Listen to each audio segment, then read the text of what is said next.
Welcome to ShrineWatch everyone, my name is Panda, and has Dead by Daylight saved itself? So yesterday we had the dev anniversary stream where they've gone over a whole bunch of stuff. We have the next chapter confirmed. The next chapter is called The Roots of Dredge. It is a full chapter with a killer, a survivor, and a map. And let's just face it, let's get into it straight away. The killer is called the Dredge. We talked about it last week, but we can actually try it out on the PTB. And let's look at the mori straight away because I know that you want to see it. This is my live reaction to seeing it last night. Let's see it. Are you all ready? Are you ready? Kill. Oh. Oh my god, that's horrible.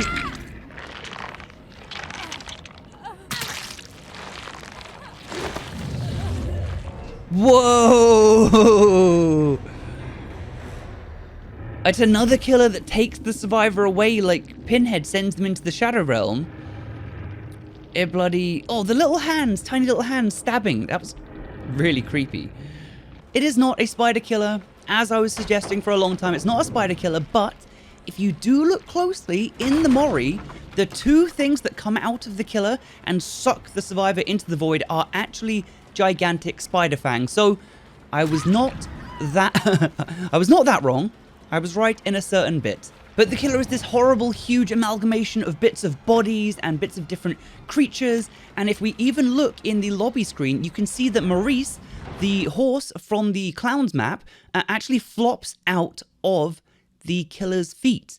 I've got to say that's really interesting. I don't really know why it's interesting, but it is interesting. And of course, the killer has got lots of tiny little hands. Now, we've got an absolutely huge amount of stuff to talk about from the dev stream, but let's quickly just take a little look at a couple of the different things that the new killer can do.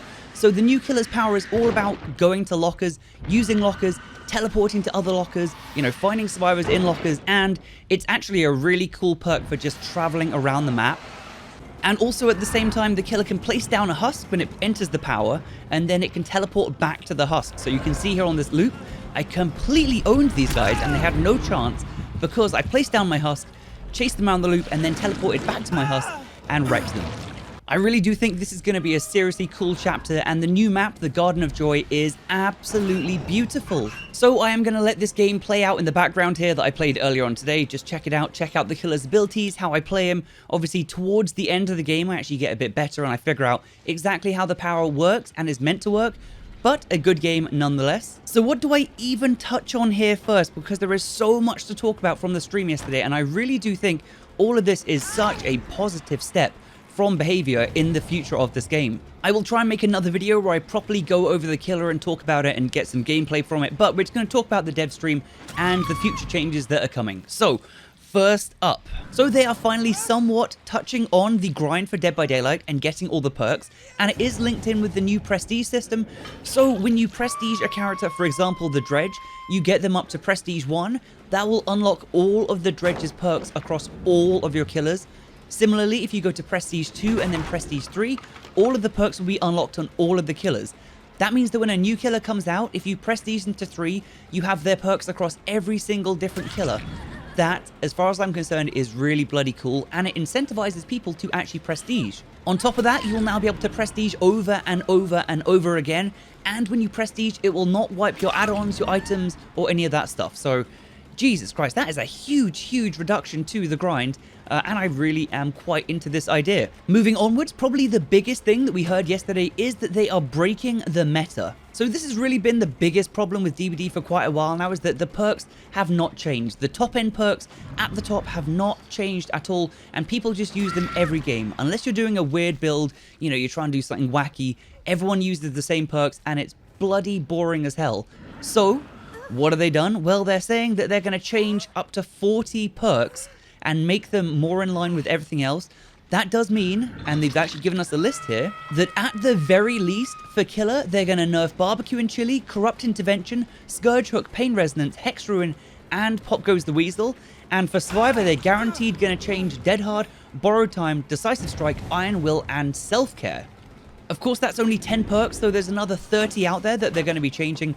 But this really is such a huge deal for the game because it's going to make it just way more interesting. Each match, hopefully, will be a lot more varied. People will actually run specific builds instead of just the same 4 perks. So this really is just quite refreshing and good for the game health, and I cannot wait to see this happen and come into the game. Next up, we have quality of life improvements. Finally, we are getting preset loadouts where you can set up to 3 different loadouts and switch between them, so you can set up an entire build with, you know, a big Sabo build with a toolbox, and then save that, basically, go to the next one, set that up, and you can quickly switch between them. You know, you can switch back to your favorite build that just does some quite wacky stuff. Maybe you want to do a mad grip build and you don't have to go and search out all the perks.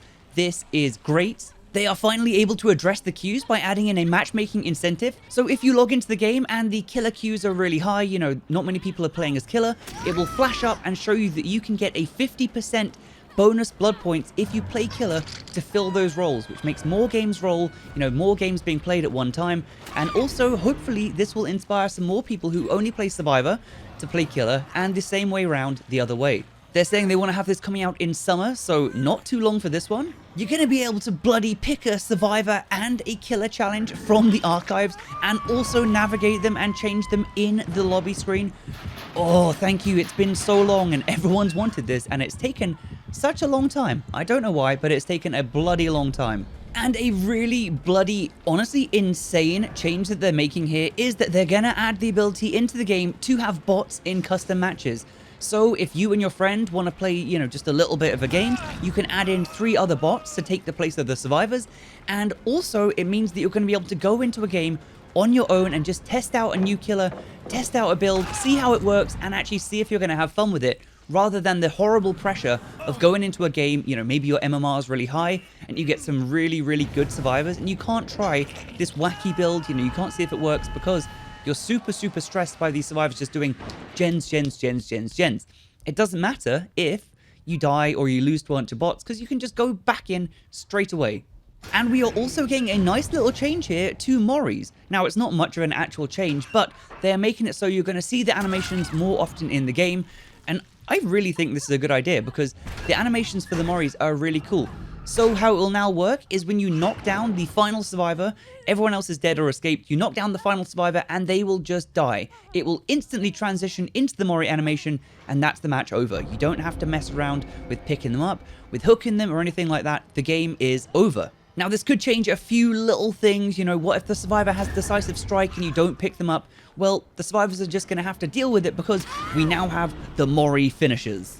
And they're going to be aiming to have this by Halloween 2022. So we've got a jam-packed year here of gameplay changes and things that really are going to bring the game, as far as I'm concerned, bring it back. You know, spice it up a little bit, get rid of those bloody meta perks that everyone relies on. Very, very cool. I am pretty excited about all of this. We have seen some information about the Masquerade anniversary event that we're going to be getting next month on the actual anniversary date, which I believe is the 17th of June. And in here, I talked about it before, we're going to have some community challenges, so things that everyone has to work together to try and unlock. There is going to be a new rift for this, where you can unlock some cosmetics for your killers and survivors. And there are also going to be, similar to last year and the year before, there are going to be pedestals with masks that you can pick up and take and escape with. And they showed this on the stream, but only for a fraction of a second, but I screenshotted it and here we are. So we can see here the masks for all of these killers that you can get during this event. So we have 6 masks for the killers, the artists, they're all very themed, obviously. The artist one, the Deathslinger looks amazing with a cow head. The Huntress, need I say more? The Spirit, 2 different personalities, 2 different masks mashed into one. The Trapper, what more do I need to say? He looks like he's ready to absolutely pound some ass. The Trickster, obviously 2 different personalities there. You've got the killer and you've got the performer. And then on the bottom row, we've got Ace with some cards. I'd love to see how that's going to look on Ace. I think it's going to look pretty wacky. We have a mask for Elodie with a little Eiffel Tower on it. The one underneath the text is Dwight. I don't like that. It's got bells on it. You know that he's going to be jingling around. Next up, we've got Jane with a flower there. We've got Michaela, obviously witch things, and Yui with some cool ass... with some cool goggles on top. Very, very nice. Honestly, these are going to be cool. Far cooler than the goddamn awful crowns that they've given us for 2 years. Whoever made those crowns needs to be absolutely fired, but these look pretty damn legit. And we saw some rumors about this in the past, behavior copywriting a certain phrase, and yup, it is confirmed, it is coming. Hooked on You, the Dead by Daylight dating sim is coming to Dead by Daylight. It's really annoying. Custom moris What the fuck? Oh, it's the fucking DBD dating game that we talked about. No fucking way. Woo! Alright, I'm sold. Super sold. Damn! Hooked on you, of course. Some of us thought that that was just a joke rumor. It's not! So in this game, you will be able to romance the Trapper, the Wraith, the Spirit, and the Huntress. Which is going to be interesting. People seem to be really, really excited for this. And I can kind of see why, you know, people are super into the killers here. There is a huge, like, Gone Wild, Rule 34, like, basically Dead by Daylight art, let's just call it. And the dating sim, I'm sure, is going to unleash a whole bunch more of this. But it should be a fun little mini game. You know, it seems to be very lighthearted. They're not going super into the darkness with it. You know, it's going to be a fun little game. I'll definitely give it a shot. I'm not big into dating sims. I've only ever played one of them, and that was Perfect Date, which was about you turn into a cat and you have to romance other cats. All right, look, I just wanted to try it, okay? A friend of mine made the game. And unrelated to the dev stream, we have some news here that Behaviour has bought a new game. So what have they bought? Well, you can see here on this IGN article that Scavenger's console version cancelled after developer sold to Behaviour Interactive. So if we have a little look at the Steam page for this game, it is described as a free-to-play strategic shooter where players form squads of 3 and fight for survival and dominance in a hybrid of sandbox-style PvE and class-based PvP. And you can see that we've got mixed reviews there, so, you know, not terrible, not overwhelmingly bad or whatever, but not great either. So what is Behaviour really going to do with this game? I don't know, but you know what? They really, really loved Death Garden, their game from before. It didn't go the way that they wanted. They basically shut down the servers because no one was playing it. I played a bit of this. I really wasn't much of a fan of it. And it does seem like this game is kind of down the same avenue, at least. So it'll be interesting to see what they do with this. You know, definitely different. I didn't expect to see them buying up a brand new game. So interesting, really. This game has only been out for a year now. So it does seem kind of weird to me that they're actually buying a full game. But you know what? They've definitely got an idea with it. Let's see if they can actually pull it off. And we also have confirmation that the next chapter, the chapter coming after this one, in 3 months and 2 weeks it should be, is actually going to be the Resident Evil chapter, Project W. We're having a second Resident Evil chapter. Are we going to get the release ship for... Oh. Show us Wesker and Ada Wong.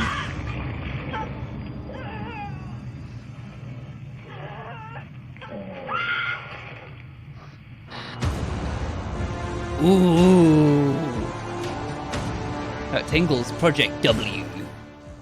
Hell yeah, Wesker chapter confirmed. As it was mentioned last time, we are going to be having Albert Wesker as the killer, the crazy blonde-haired dude that is just, he's a complete pain in the ass, really. You know, he becomes super mutated, you know, he's just the behind-the-scenes bad guy throughout all of the games and the movies.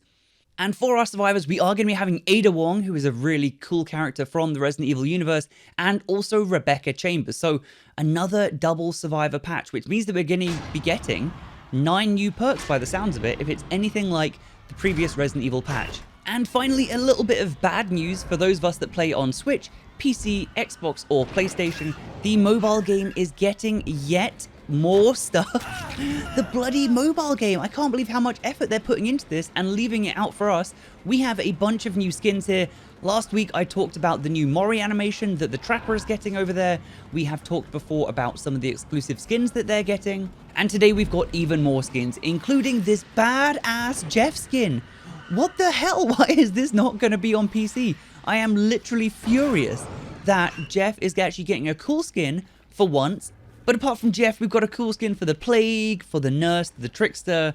We've got some survivor skins for Jake and Claudette and Meg, and also a skin for the Doctor. Really cool skins. I wish. And they also have got different variations for all of them. I don't know, it just seems mental that they've given all this to the bloody console people. Oh well, you know, what are you going to do? Just honestly, such a absolutely massive week of news from that dev stream, and I am looking forward to the remainder of the year and seeing where it goes, because I really feel like this could bring back Dead by Daylight. You know, it's in a bit of a stale spot right now. The player base is kind of dwindling, but I do think that when all this comes in, you know, people are not going to be leaving the game as much as they are right now, because really it's going to be a lot more fresh, it's going to be a lot more fun, and I'm super into it. So there is our news of the week. Join me tomorrow. We're going to look at the perks on the Shrine of Secrets. We're going to take them into some games and see if we can have a good time with them. It's been a pleasure making this video for you. If you've enjoyed, please do leave a like. Please do subscribe. Show a friend. I would really appreciate it. And come follow me over on Twitch.